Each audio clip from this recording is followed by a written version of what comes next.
Hey, what's going on, guys? In this Adobe Animate Full course, you're getting a complete step-by-step walkthrough to help you start creating animations even if you're brand new to it. Everything's going to be broken down clearly with no steps skipped, so it's really beginner-friendly and easy to follow from start to finish.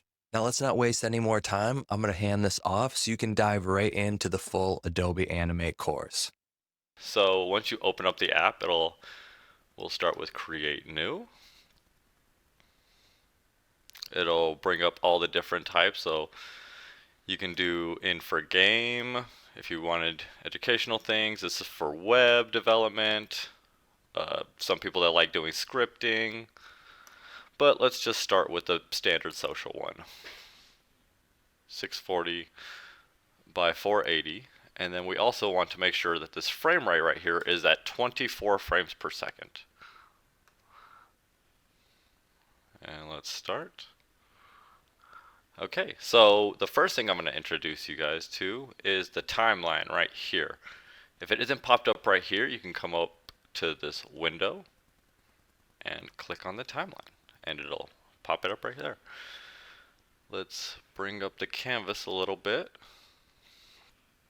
Okay, so let's start with the brush sizes, I guess. So over here in the properties, if you click B on your keypad, it'll bring up your brush options. It's also P for pen, but let's keep it easy with the brush today. That's the one that we have right now. You can change the color right here.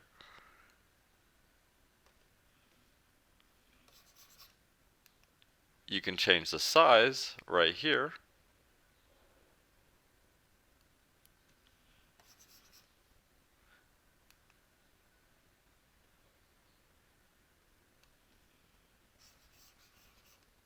Okay.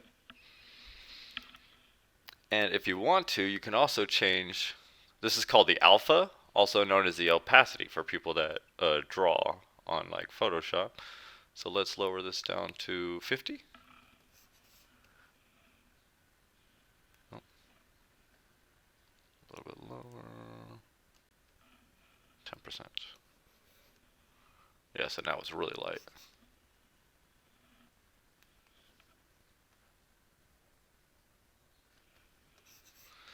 And if you had something under it, you'd be able to see through it. Alright, let's bring that back up to 100. If you want to go back or undo, just press Control Z and Control Z. Alright, bring this back up to 100. Here are the different brush options. So you know if you need something with a little bit stronger of a line. Okay. Also, if you want to change your colors, you can do it over, they have the swatches over here, which is the main ones that you use in the property panel. But if you go down a little bit, you can also go to your color wheel, which I prefer to use. Let's do something darker. Okay.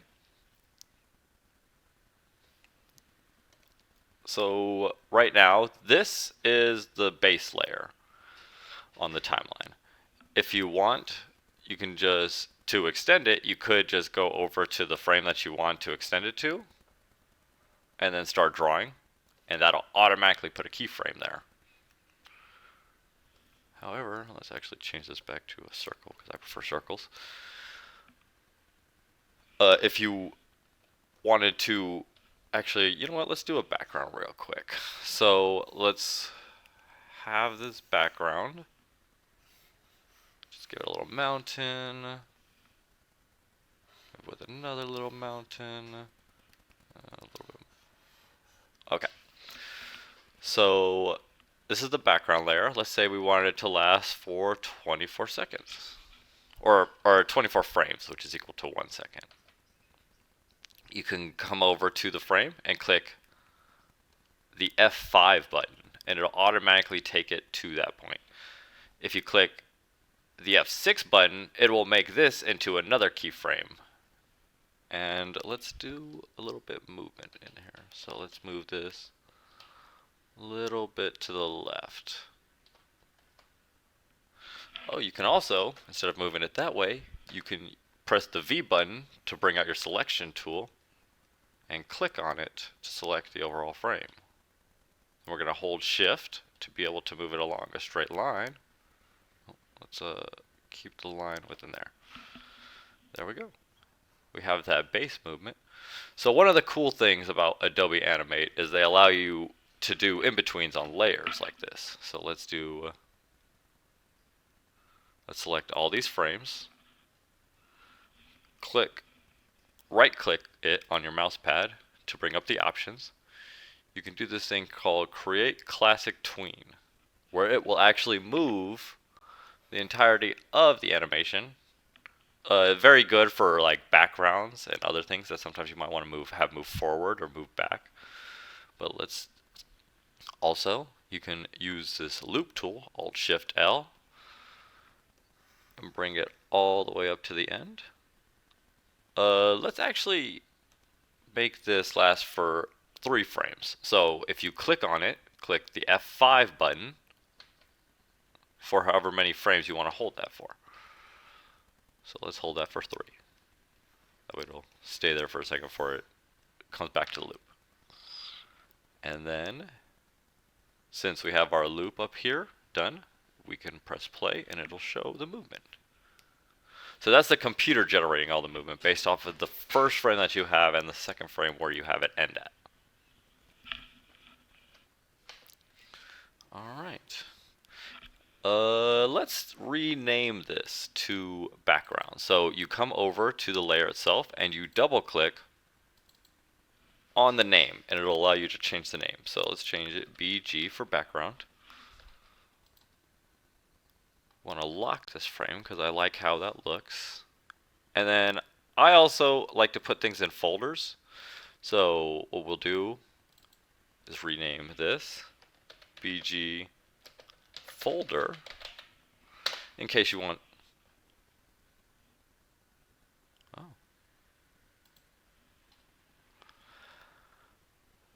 In case you want to like put a background and then add the layer of color underneath, which I like to do. So let's take the layer and then you drag it over it and it'll put it within the folder. So now you can just close up the folder. And let's lock that. And if you wanted to, let's say like hide something on a layer, you could also just do that and then it'll on the folder and it'll lock everything within the folder. So now that we have a good little starting phase, let's add an additional layer. Let's come over here to the switches and colors. Let's make a little bit darker of a thing.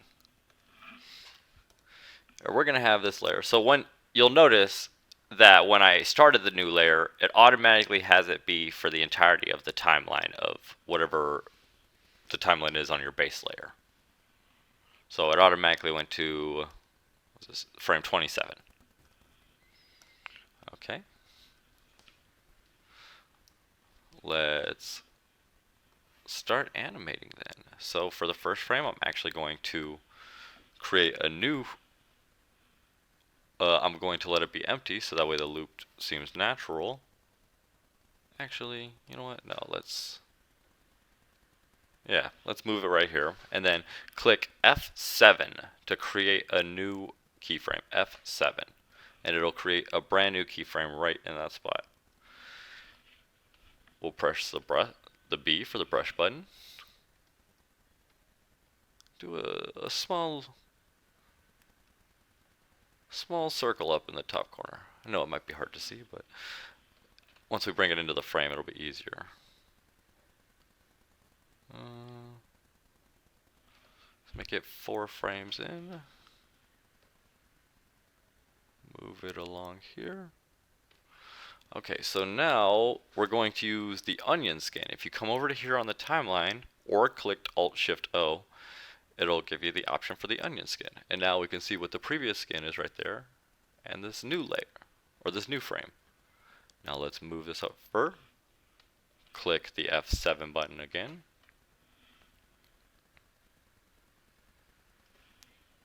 Let's actually move this frame so that way it's a 2 and 2. So in order to do that, just select the frame and move it over one. There we go. Let's have this frame be the squash when the ball hits the ground.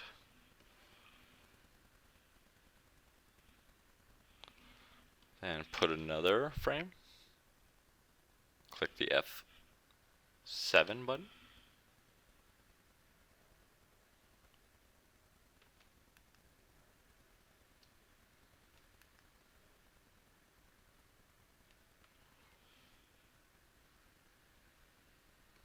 Four. Click the F7 button. And you'll see that if you're in the middle of 2, you'll have the color. The orange one will most likely, well, for default, the orange one will be the frame that's in front of your frame, and the purple one will be the frame that's behind. Okay.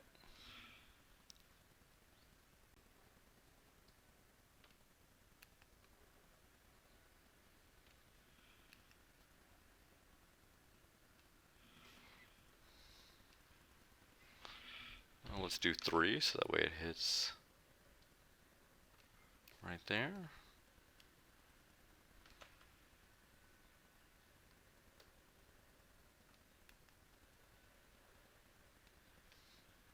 And the last frame, we'll just click F7 and make it an empty frame. So that way it'll be like a quick little movement.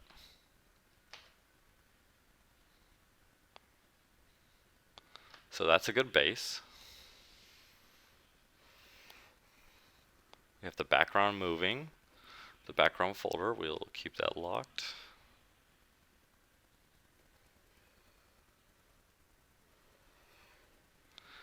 And let's add a couple of in-betweens on here. So what you want to do, sometimes you just want to move the frame itself, so you can click on it and click the F6 button, and like I said, that'll turn it into the keyframe, but you can move this keyframe to be different. So let's say like right here, and then move it over to there. And now it'll take the same ball size. However, for this exercise, I think I want to, since I have this one stretching a little bit, I think I want to create a new one. So let's hold that, click Shift F6, and it'll turn it back to the original keyframe. And then just to get it back into normal, let's click F7 to make a new frame all by itself. Oh, we might not want to have the selection thing, so go back and press B for the brush.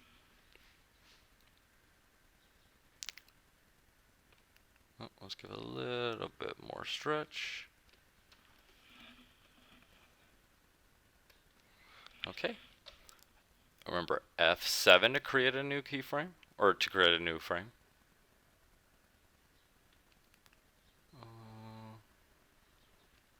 Actually, let's make it not in the way of that.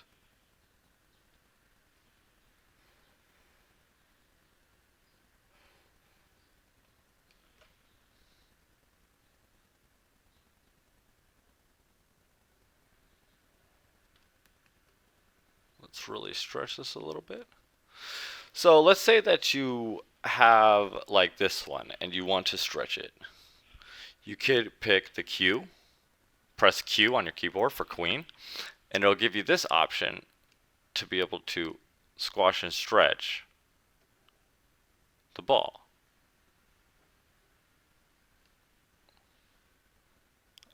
Let's undo that right now. So Control Z, Control Z, Control Z, Control Z. All right. Although I might want to make this. You know what? Never mind. Yeah. We'll do another in between right here. So F7. Don't forget to pull out the brush.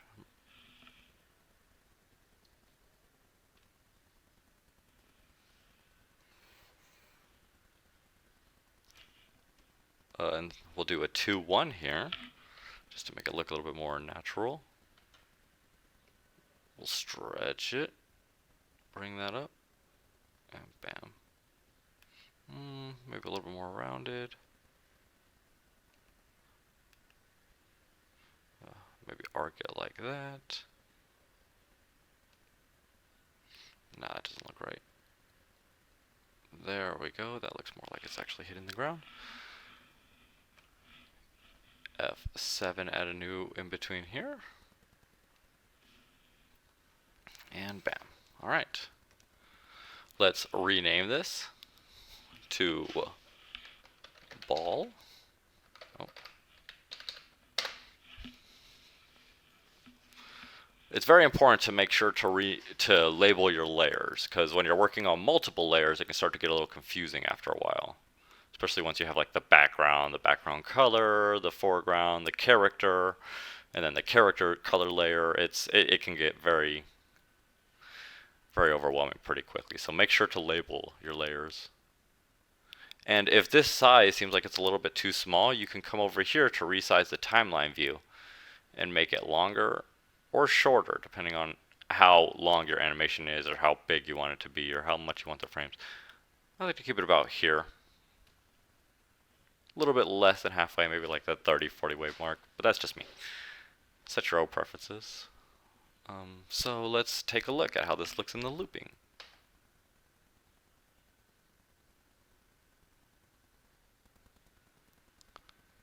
Nice. So I guess let's go over the paint can tool. Yeah, let's color this ball in because it's looking a little just plain. So let's come over to the color menu. Let's pick a color for the ball. I have really been digging purple lately, so let's do like a kind of purple. Maybe not too saturated, a little bit more natural color. Okay. And then on here, you can press the K button. Oh, let me choose my keyframe first. So come on here. Oh, unlock the layer, because it won't allow you to do it.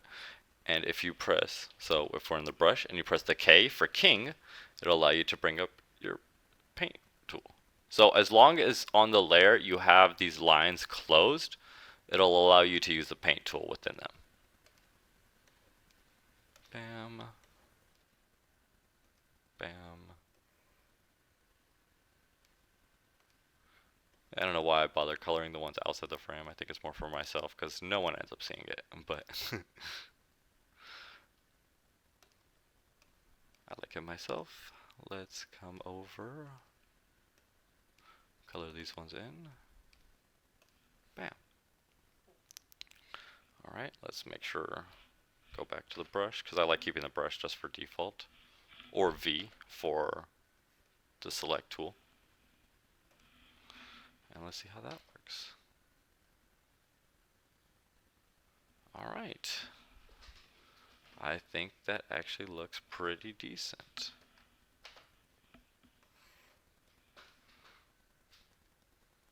Oh, sorry, let me close out some of these other ones.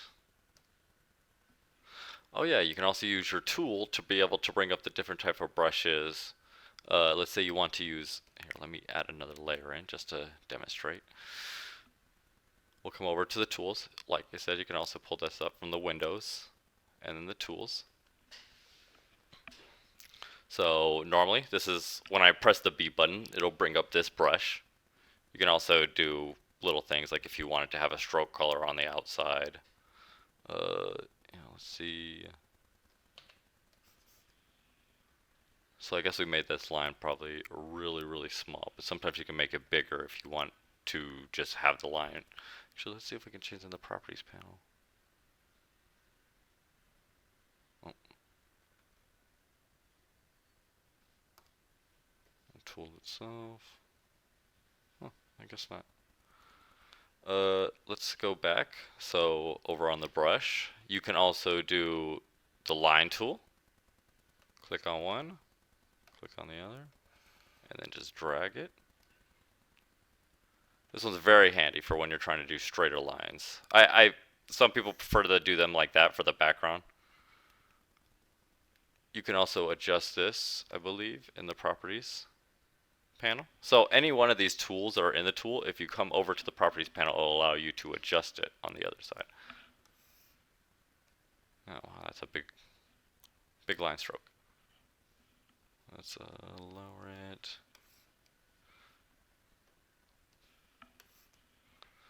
Okay, and undo. So Control Z, Control Z, Control Z. So give you a little tip, if you wanted to file and save, it would be Control S, or you can just come up to the File Save panel. Make sure to save often with animations, because there'll be some times where you'll do a giant part, and then if something goes wrong, sometimes it can crash, and you don't want to lose all your previous progress that you've worked like 2 or plus hours doing. I've had it happen a couple times on here, so make sure to save constantly. Control S or File, Save. Okay, and on to the next tool. So this is the rectangle tool, the oval tool. I'm sure you already know this. You get a nice little rectangle. You can adjust the properties over in this properties panel, so you know, make the stroke. You can make the fill translucent, or I'm sorry, alpha fill, which is also the opacity. Make it a little bit more see-through, like that. Well, let's put it up at 35,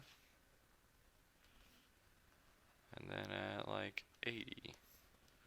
Bam. That's always a cool little thing to know. Put this back at 100 for default, and on to the next tool, which is the text tool.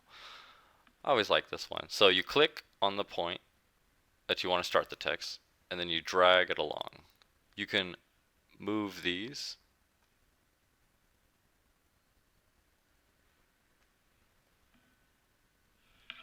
however you want. They also, I believe it creates a text layer in the timeline. So this is already labeled here. Remember, if you want to just get rid of it, you can A, B, C. Bam. Click on it.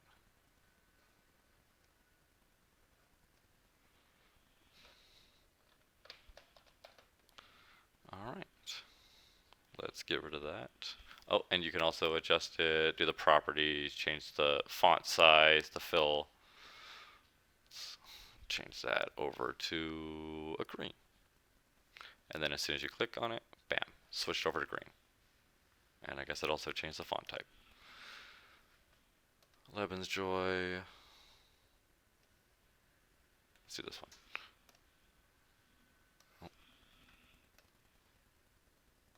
Make sure you're selected on the text before you change it. Bam. Okay, so Control Z, Control Z, Control Z, Control. Actually, let's just make it easier. Click on the frame and delete. Oh, I guess it's not. You can just delete it up here. Add in the layer. Let's show off the last couple tools. So of course the paint bucket tool, which I showed you guys earlier, and the eraser tool, which I constantly use. So let's use B for brush, and then you can either click up here and select the eraser tool, or I like to use the quick button, press E for eraser, and bam. You can also adjust the properties over here in the properties panel of the eraser size.